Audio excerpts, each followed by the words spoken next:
You might worry about whether you sound confident when you write, about whether your writing comes across with authority, clarity, confidence, leadership.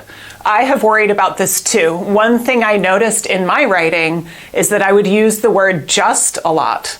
I used to say, just an idea, but, or I just wanted to ask, or I just want to add something here.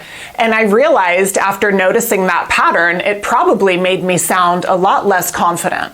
So let's talk about some patterns that you might be using. Make sure you're using confident writing patterns, not patterns that make us sound a little bit insecure by accident.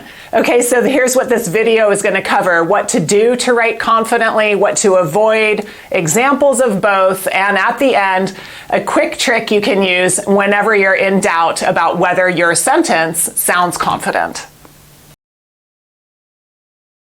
So let's start with a couple examples so we can see how some writing really just does not sound confident and some does. So something that sounds less confident to me, this might not apply, but I wonder if we should consider the work from home impacts.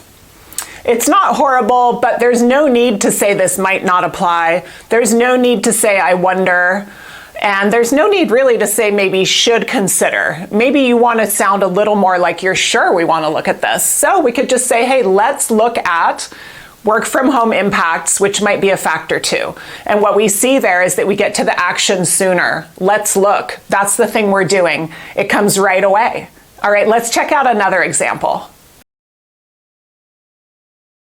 Okay, another example. Only my opinion, but is there a way to add a speaker on confidence?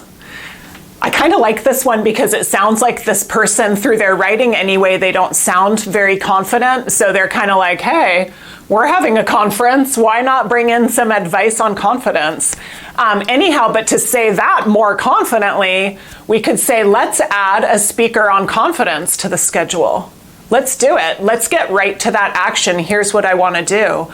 Or if you're worrying, well, I don't want to not be respectful to the fact that someone else is managing the schedule, we can be respectful and confident at the same time. Is there room in the schedule to add a speaker on confidence?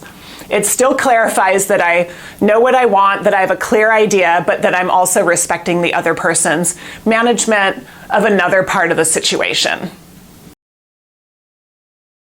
So based on those two examples, we can see some patterns, right? We see some writing strategies that work, that make us sound confident, and we see some other moves that are a little more cringe. So let's start with the do's. Do get to the action right away. Get to the point right away in general. Don't postpone with slow lead-ins. Like, it is important to think about. Just go ahead and say it, right? And also, it's okay to say what you think without accidentally self-dismissing, without accidentally saying something like just an idea like I used to do, or only my opinion. We don't need to self-dismiss, and we'll talk more about that in the don'ts, but it's okay to say what you think. You don't have to reduce it. And yet, we also want to show confidence by being polite, courteous, empathetic. That shows that we're grounded, that we are ready for the task at hand, and that we're going to treat others well, and we're confident enough to do that. On the other hand, here's a good list of things to avoid when you want to make sure you sound confident in your writing. We don't want to reduce our own authority with what I call maybe language. Things that sound like, well, that might work. I'm wondering if, perhaps, I think. We can always just say the thing that we're thinking instead of saying I think and then it, right? Back to that idea of getting right to the action. We also don't want to reduce the importance of our ideas by self-diminishing with the words that I mentioned earlier, like only or just, when we're referring to our ideas or our work. And lastly, it might almost sound counterintuitive, but we also don't want to overinflate, because once we start adding descriptors and inflators, words of degree like really and very and extremely and incredibly, it actually has the opposite effect. So if I said to you, hey, this is really important, or if I said, hey, this is important, I'm not sure the really did anything.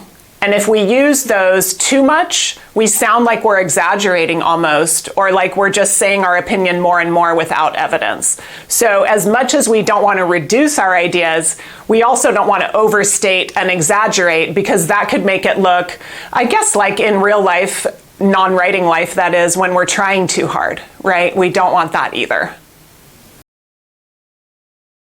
So with all that advice in mind, let's do a revision. We'll do a before and after, and then I'll share with you one trick for when you're just quite not sure how to start.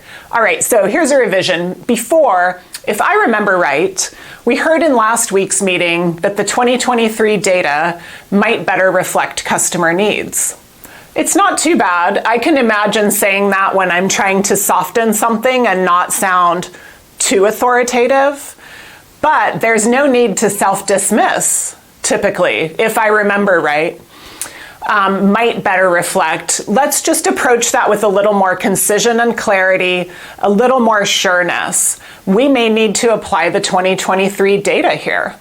I'm still not being pushy. I just said we may need to, but I still didn't reduce my opinion. Does the 2023 data apply? Let's apply the 2023 data to our customer needs study. Those three all take that advice of getting to the action sooner, not postponing it with doubtful phrases, and not using that maybe language. So that's a great thing to try. All right, but there's one more thing you can try when you're just kind of not sure how to even get started and you're staring at a blank screen. Jot down your 5 W's and make a sentence out of it. Who needs to do something? Management. What do they need to do? Will announce our new strategy. When are they going to do it? Tomorrow in the meeting at 2 p.m. Where? It's going to take place on Teams virtually. Why? Because we all need to know about our strategy. Once we figure out what are the 5 W's, those are all really pertinent, relevant, real information. Those are not fluffy or wordy, so they're not going to sound unsure or unconfident. They're going to sound informative. So by jotting down the answer to those 5, you can then prepare to just put the 5 into a sentence, and there's your first sentence. Let's try it out. Here's a sentence that does not use maybe language, but I think the fact that it takes so long to convey its point makes it sound less confident. I'm writing about next week's session. You will be required to log in at least 15 minutes before the official agenda starts because we have some topics to discuss ahead.